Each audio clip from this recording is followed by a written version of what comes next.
So this object was brought in by a board member who's unfortunately traveling and not able to be with us today.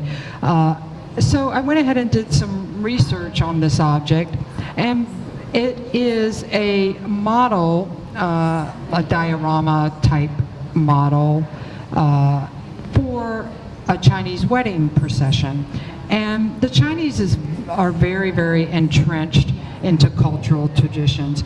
So a traditional Chinese wedding from several centuries ago would have been a very, very elaborate, and the more money, the more elaborate. And each, it would go on for weeks where basically processions would be made from the bride's house to the groom's house, and then from the groom's house back to the bride's house.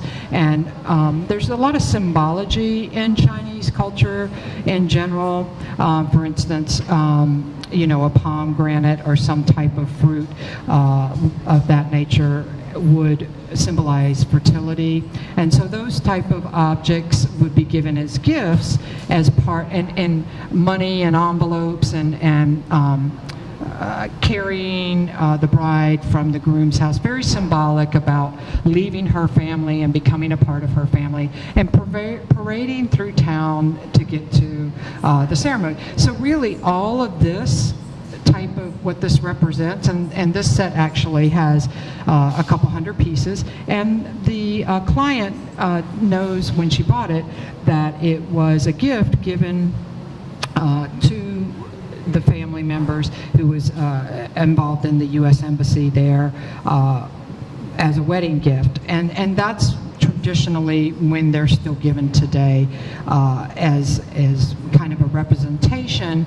of all that heritage, all that culture, all of those mores and type of steps that they would go through for marriage, because they may do some of them, and sometimes they do whole reenactments where they dress in the robes and everything, but very rarely do you find the entire ceremony carried out. So this represents that, and they're difficult to find information on in the U.S. because it's not something typically that we find over here. You probably could find them more frequently in Asia, but I did find a representative, a similar one, much fewer pieces, with an asking price of $800, and it probably, if I remember, was in the 25 to 50 piece. Now some of the pieces, these are made of clay and then hand painted, and we can tell based on the decoration and the types of paints and the patina that the object has acquired, that this does date to the middle of the 20th century. This is not any older than that. Some of the pieces would have a blown glass lamp for the lamp procession. That was a nice little piece that we had, and I saw that 2 lamps were still present, which is unusual. Usually the glass part breaks, but it is made of clay, and so some of them are missing legs, and you know, they are a little crudely made. So like this guy looks like he's missing a hand, and then they have a little wire that's inserted to help them stand up.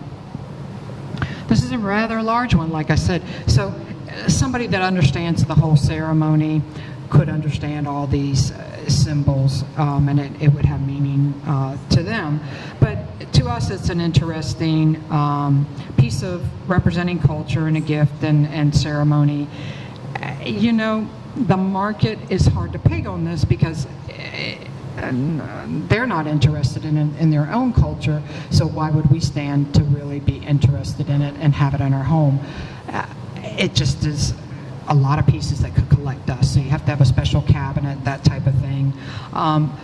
Again, if somebody's looking for one of these and particularly wants this, the few people out there may pay a good deal for it, but it's reaching that right market, and that's what helps determine value.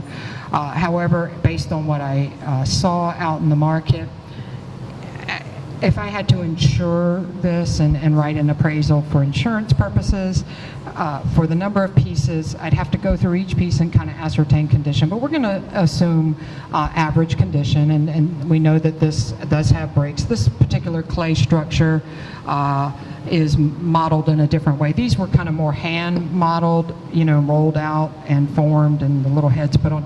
This was cut from pieces of flat clay in a slab, kind of like you would cut cookies and put it together. So it's unusual to have these little buildings, and I'm not sure they necessarily belonged, because the few sets that I saw didn't have this, but this is a very elaborate set, so it's very, very large.